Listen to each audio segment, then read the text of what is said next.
Let's talk a minute about the man responsible for this war, Russian President Vladimir Putin. There are a number of people from certain right-wing news outlets who are suggesting that the answer to stopping Putin is to assassinate him. They're asking, why not just take him out? They say it would put an end to all the death and horrible atrocities taking place across Ukraine. So the question is, and we've talked about this, but let's continue the conversation. Are we doing enough to stop Putin? And are they right that taking him out is a good way to end the war? What do you think, Jeff? First of all, I think people, I don't know if we need to say what political party they're from. I think everybody's asking the question, why don't we just take Putin out? It's as easy as that. It's not as easy as that, right? There's generals in place. They know what's going on. There's repercussions. It's actually legal for war to just assassinate somebody. Illegal, I'm sorry. So we can't even do that legally, right? So we can't do that. But the point I wanted to make, which I totally forgot right now, and I wanted to get, I had a good point, and I totally forgot, I swear. I'll just mention, while you're thinking about it, just because you mentioned how it is illegal, I just want people to know that an executive order from 1976 made it illegal for the U.S.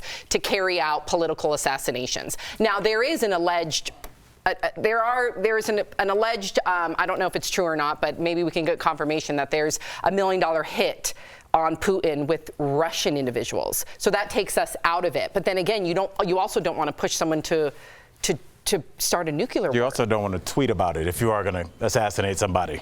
Right. That would just be my thought. Quickly, my thing was, if we do send soldiers over there and something happened to them and they ended up on YouTube being decapitated or whatever, or they died, how would that look to the American government, right? And you're kind of pushing a button when you go to assassinate somebody. So that's where the point I was making that I said so eloquently. What do you think, Erica? I'm just listening because I honestly, this conversation makes me so uncomfortable.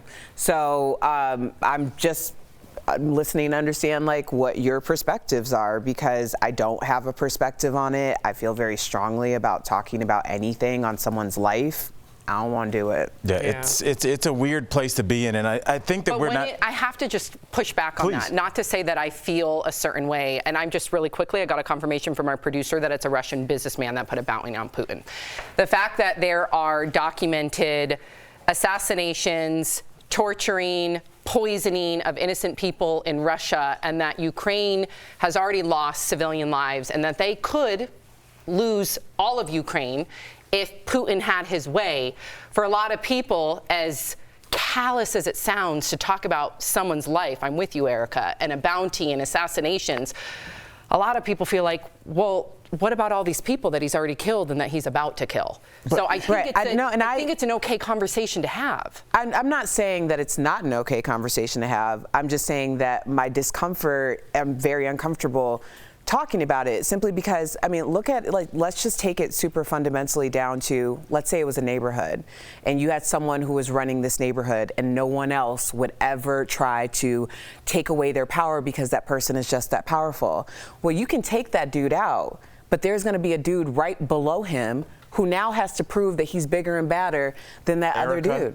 So it's like, you know, it's like, it seems like the answer, but the truth is whoever comes up behind him is going to flex their muscle even more, because guess what? Putin wasn't really the man. I'm the man. So that's what I'm thinking about anytime we have these conversations. So it is uncomfortable for a lot of reasons, because I don't think that we as a nation are that far behind. We're already divided as it is, and this is a problem. So when we continue to have these conversations like this always affects somebody else, okay, cool. But when it's in our backyard where it's creeping up anyway, now we have to get real about what's happening here. Humanity is a great conversation if we're all willing to admit that we have it. I was listening to you talk, and that's really, as you were talking, I started thinking about our failed war on terror. And it's almost the same thing when you're trying to fight against an ideology, not a person. We were like, oh, we're going to take bin Laden out. It's going to be great after that. It's not. It's the way people feel. You have to remove that from people in order to move forward. Killing a figurehead will only make them a martyr and make their message stronger. Because that almost solidifies, like, oh, they had to kill this person because what they were saying is right. So I understand the initial sentiment to just remove that issue, but the issue is that they're saying something that's resonating with a lot of people and has for a long time. And until we fight against the idea of what those people support and what Putin stands for, we're going to be right back here again with the stronger guy. guy, with a younger guy, or woman, anybody that's willing to do more than Putin was. So, I mean, it sounds like disinformation is the key. I mean, you talked about propaganda, you talked about brainwashing. That's exactly what you said. We don't know what that narrative has been like for the Russian people. When you brought up that viral video of the Russian soldier, he was saying, oh my gosh, I've been duped in Russian. And then it was translated in so many words that he has been duped because for so long they've been watching Russian state TV and told this is what we need to do, this is our country. So I think we need to remember that the disinformation that we talk about all the time on social media or whatever, wherever it may be, look what happened with, you know, the insurrection.